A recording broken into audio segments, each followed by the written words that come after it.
విజయమ్మ గారి దగ్గరికి కాసేపు షర్మిల గారి దగ్గరికి వద్దాం. ఆ రెండు విషయాల్ని అంటే కుటుంబంలో రాజశేఖర రెడ్డి గారి పిల్లలు, ఆమె భార్య అంటే అంత దారుణంగా లేఖలు రాసుకొని బహిరంగ లేఖలు, ఆస్తులు కూడా పంచకుండా ఇవన్నీ క్రియేట్ చేయడం ఏమనిపించింది? అంటే ఆయన నైతిక విలువ విషయం కావచ్చు. ఇందులో బేసిక్ ఇష్యూ ఒకటి ఆలోచించండి. విజయమ్మ గారు, షర్మిల గారు సింపతీలు ఇవన్నీ వదిలిపెడితే అసలు ఆస్తులు పంపకం అనేది ఎక్కడ? తండ్రి స్వార్జితము లేకపోతే పూర్వపు ఆస్తులు వస్తే వాటి పంపకాల దగ్గర వివాదం రావడం అనేది సహజ పరిణామం. అది పక్కన ఉంచండి. మరో పక్క ఆంధ్రప్రదేశ్ రాష్ట్రానికి ఇంతవరకు అనేక మంది ముఖ్యమంత్రులుగా పనిచేశారు. ఎవరి వారసులు ఈ విధంగా రోడ్డెక్కలేదు ఆస్తుల పంపకం కోసం. పైగా వీళ్ళు వివాదంలోకి తెచ్చిన ఆస్తులు సక్రమైన ఆస్తులా, అక్రమమైన ఆస్తులా?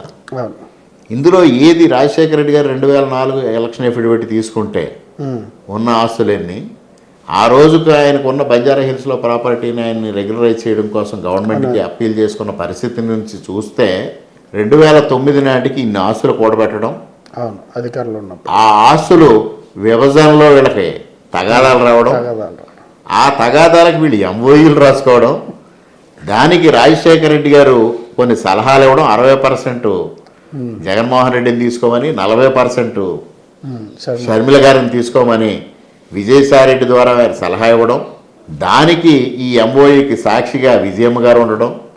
ఇది అసలు ఏమి జరుగుతుంది? అంటే ప్రజల్ని ఎంత చులకన భావంతో ఈ కుటుంబం చూస్తూ ఉందో అర్థమవుతా ఉంది. ఎంత తప్పు చేసినా పర్లేదు, ఆస్తుల పంపకం కోసం ఇవాళ రోడ్డు ఎక్కడానికి సాహసించారు అంటే అసలు ఇటువంటి విషయాలు బయటకు వస్తే మనం ఇంత తప్పు చేసామా, ఇంత అవినీతి చేసామా అని ప్రజలకు తెలుస్తుంది అని భయపడాల్సిన మనుషులు అటుపక్క లేరు, ఇటుపక్క లేరు. అంటే అన్న సంపాదించిన అక్రమ ఆస్తుల కోసం చెల్లెలు గొడవ, నేను అక్రమంగా సంపాదించుకున్న ఆస్తులు నావే అని అన్నగారు వాదన, ఇద్దరికీ సరి సమానంగానో లేకపోతే ఒక 10% అటు ఇటులో దక్కాలని తల్లి తండ్రి.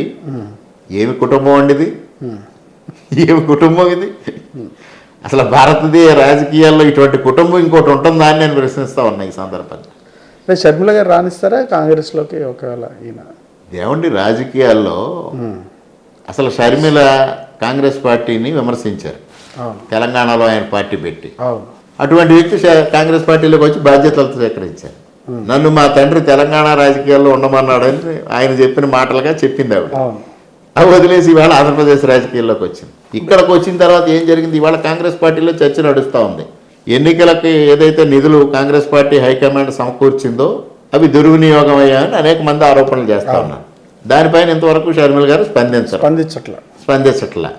ఈ విధమైన వ్యవహార శైలి ఉన్నవాళ్ళు కానీ, ఈ విధమైన మనస్తత్వం ఉన్నవాళ్ళు కానీ, మరి రాజశేఖర రెడ్డి గారు ఇటీవల కాలంలో ఒక మీడియాలో కొన్ని వార్తలు వచ్చాయి. వారు ఎవరికైనా సహకారం అందించాల్సి వచ్చినప్పుడు కొద్దిగా చాలా లిబరల్గా వారు సహకారం అందించారు అన్నప్పుడు పక్కన ఉన్న వ్యక్తులు కొంతమంది అడిగారంట, ఎందుకు వాళ్ళకి ఏదో ఇంత ఇస్తే సరిపోయేది కదా, ఇంత ఇస్తున్నారు ఏంటి అంటే, ఇదేమైనా మనం ఏమైనా సంపాదించుకున్నదా, మనకు ఎవడో ఇస్తున్నాడో మనం ఎవడికో ఇస్తున్నాం, దీంట్లో కూడా కక్కుర్తి ఎందుకు అని నేను మాట్లాడాను. అంటే అవినీతిలో కూడా మ్యాగ్నానమస్ ఉన్న వ్యక్తి. మ్యాగ్నానమిటీ ఈ వారసులకు రాలేదు. వీళ్ళు అవినీతి దానిలో వచ్చింది కూడా కక్కుర్తి పడే విషయం. దాంట్లో వీళ్ళు మాస్టర్స్ చేశారు ఇద్దరు కూడా. మరి ఆ వారసత్వం ఎలాగొచ్చిందో, రాజశేఖర రెడ్డి గారి వారసత్వం వీళ్ళకి ఎలాగొచ్చిందో అయితే నాకు అర్థం కావట్లేదు.